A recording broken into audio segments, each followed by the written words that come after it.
This is Larry.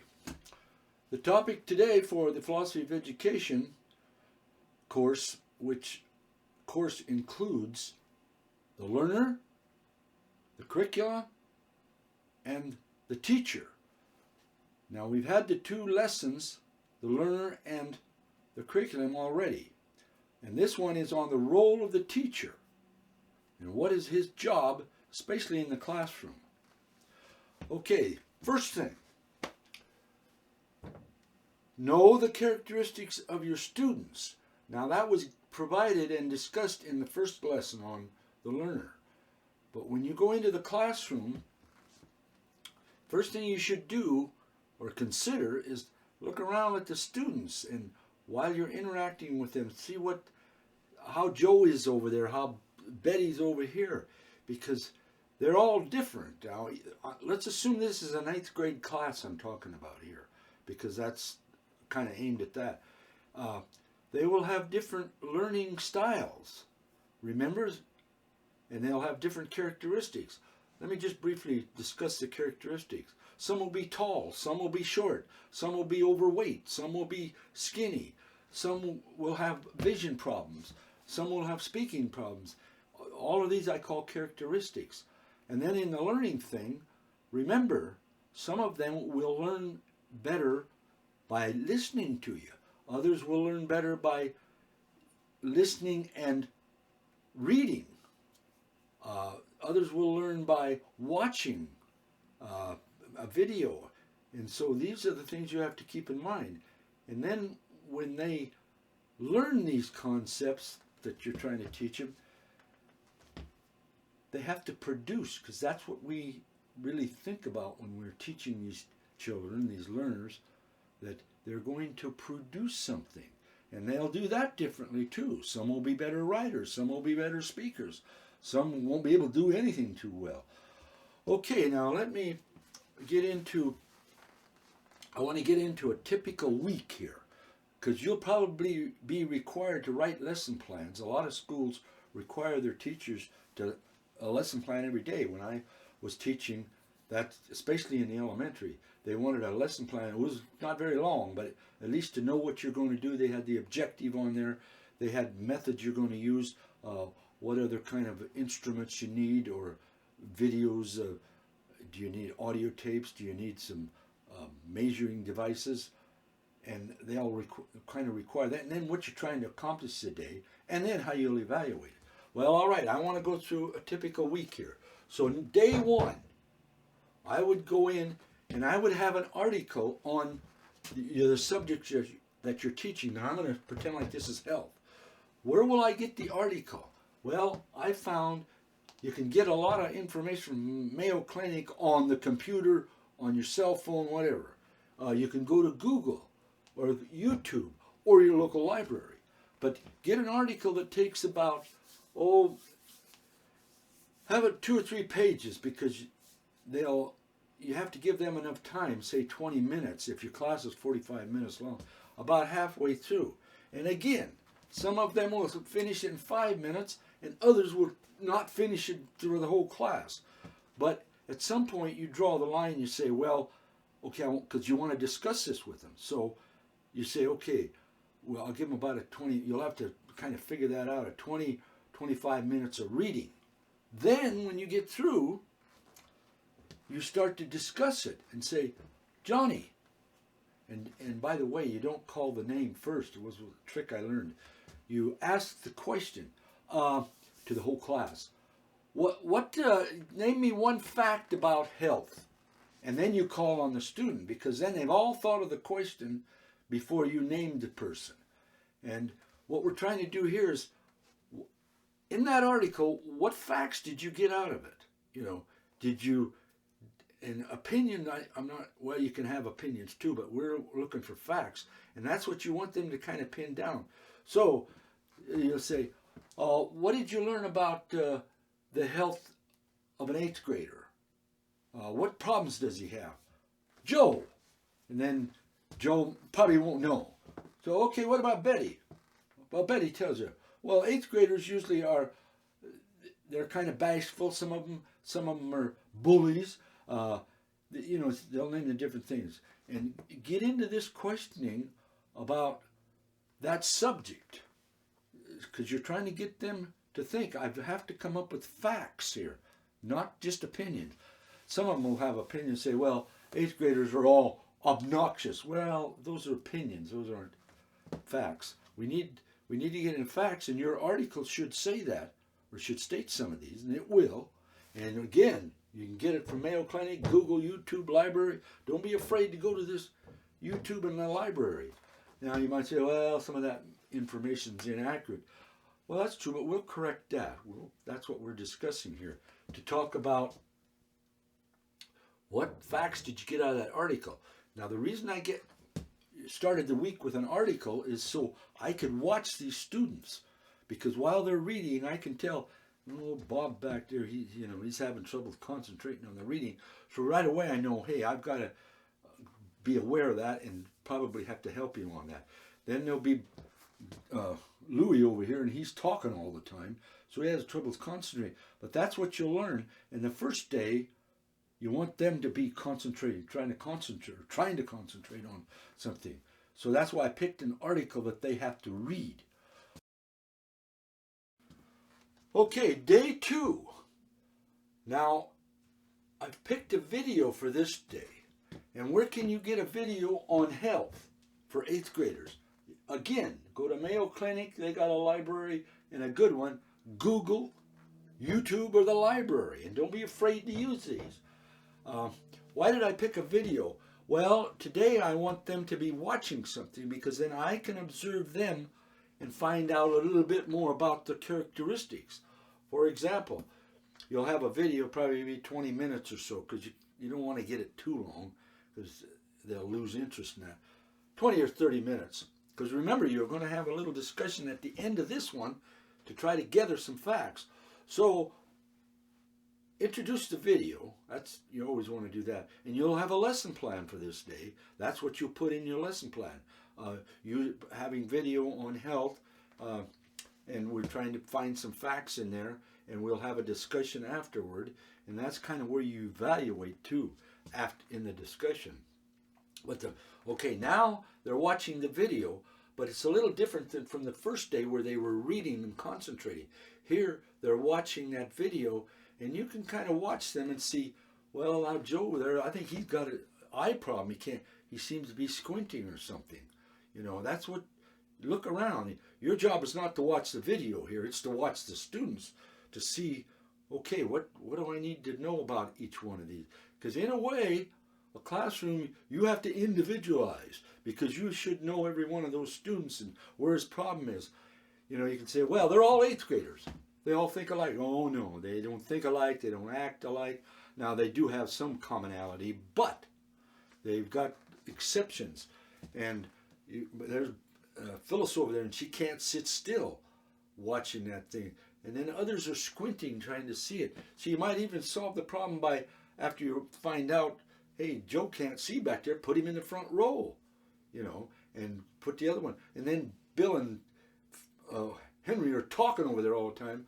There's an easy way to do that. Put Henry over here, not now, but later, and move the seating around. The seating chart is that's why teachers used it, because you can get the disruptions separated, and then that helps. Then they don't disrupt the other kids either.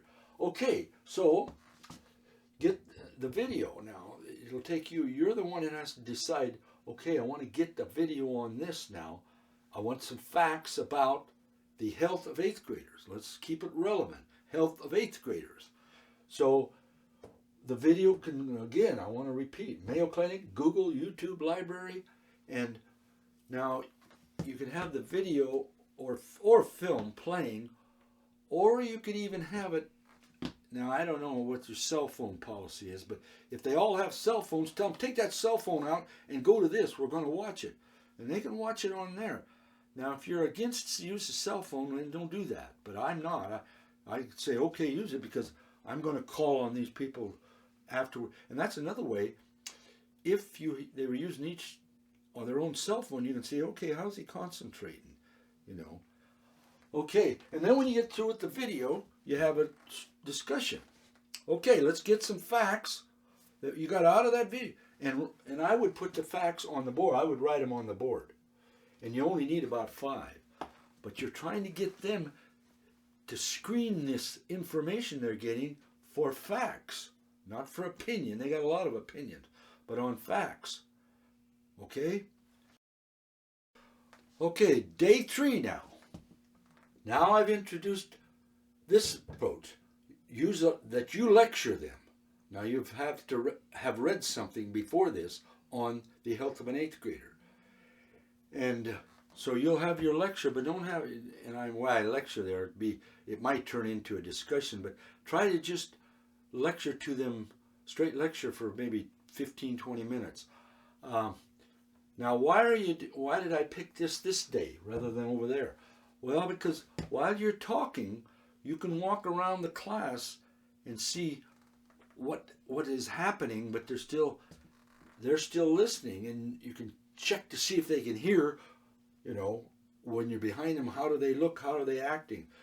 Another thing that I should have mentioned up here is you can have them take notes now, but I wouldn't, at this point, I don't think I would say you have to take notes, because you're trying to find out how energetic they are towards this subject and towards learning.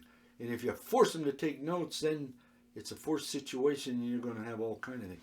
But suggest to them, if you take notes, only take down the facts. Don't write everything down that's being said here, but pick out facts as I'm talking.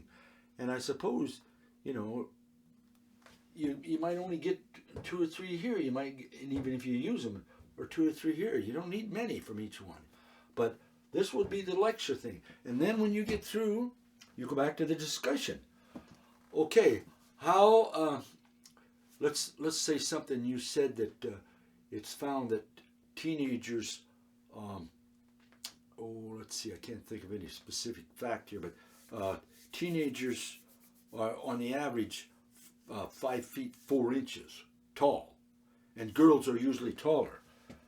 Now, that was in your lecture, but now, okay, say, kind of search the audience and say, all right, what they say, does anybody know what they said about the comparison of girls and boys?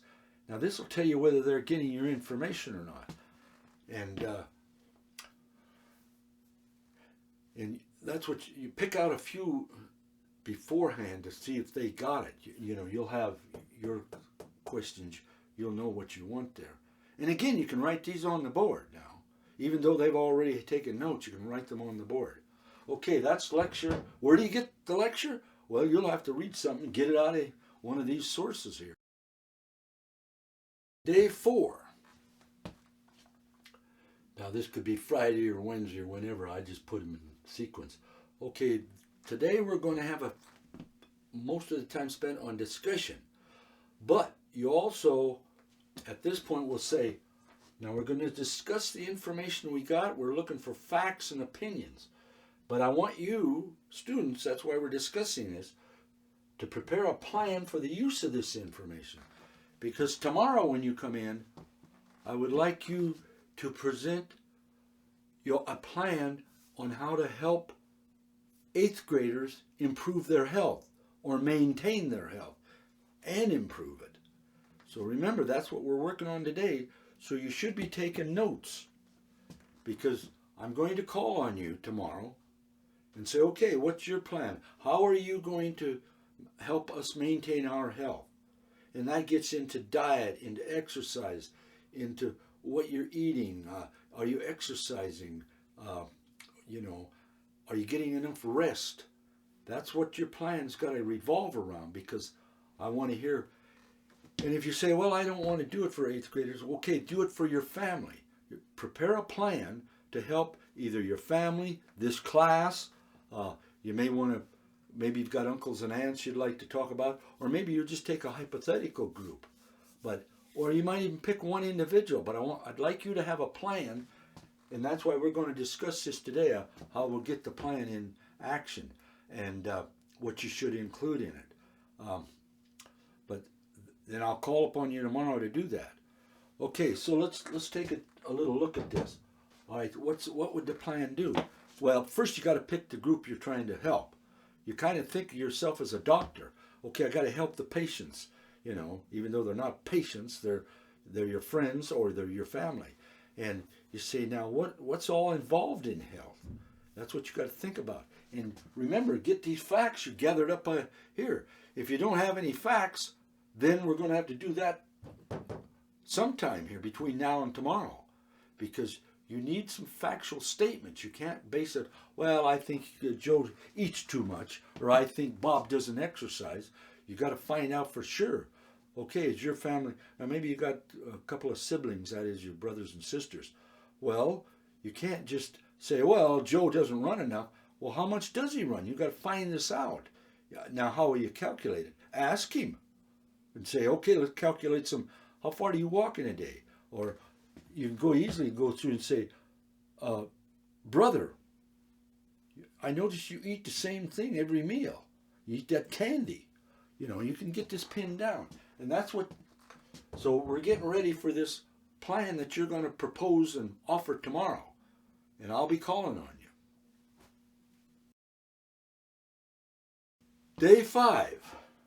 All right, this is the day that I'm going to hear from the students after this week's learning. So some will be in there and they'll have nothing. Some will have a page and a half of facts and information on how he's going to help his family. Or this group will have nothing. Or that one, I got a few. Well, this is where we take a little time before I start calling on them and say, all right, did you get a group? Who are you going to help? Bob, who are you going to help? Well, his brothers. Okay. Joe, who are you helping? Well, yourself. Okay. Betty. Well, my girlfriends. Okay. But because now everybody got somebody they're going to help, even if it's yourself. Okay. Pin it now. Get it down now in your mind. Get some group or person or.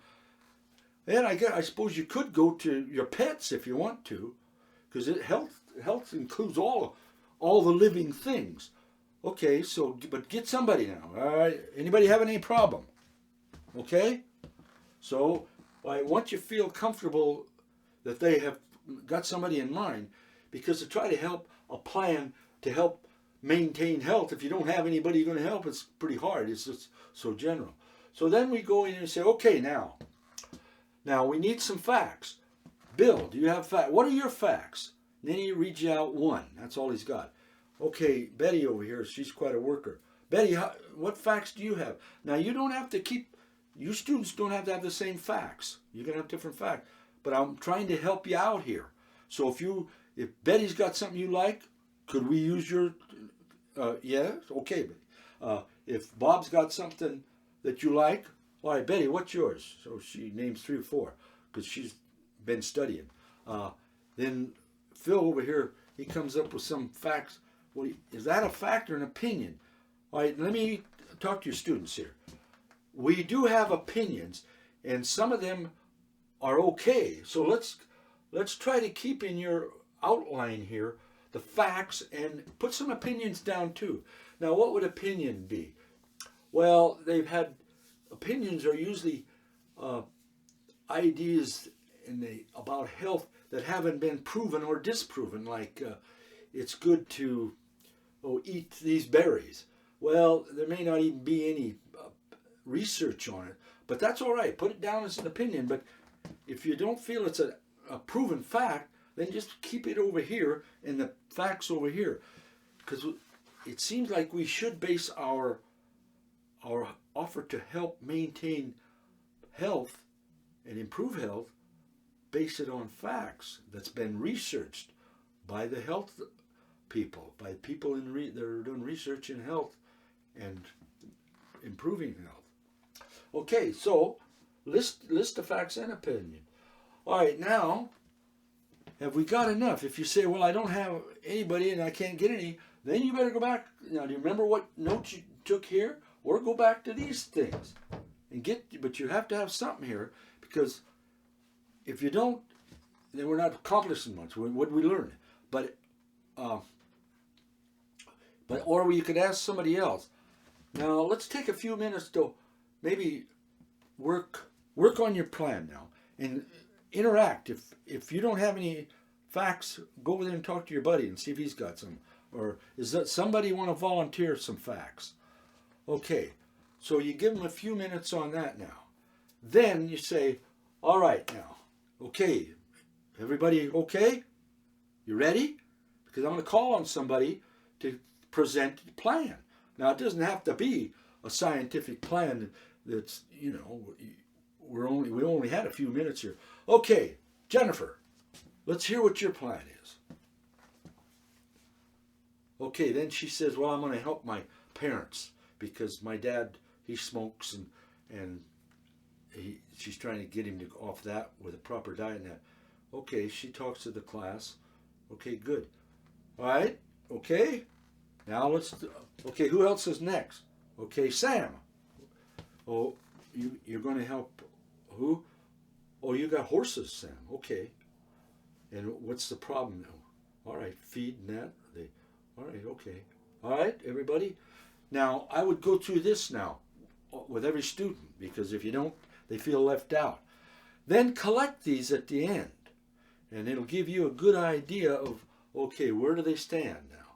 And you'll do this adjusting now all the way through, but especially at the beginning, you might have to adjust. Maybe you found, hey, some of these things, that didn't work very well.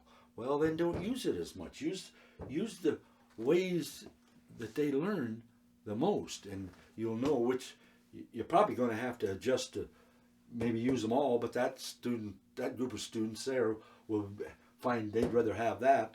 Well, that's what teaching's about. So, okay, thank you, and I'll see you again.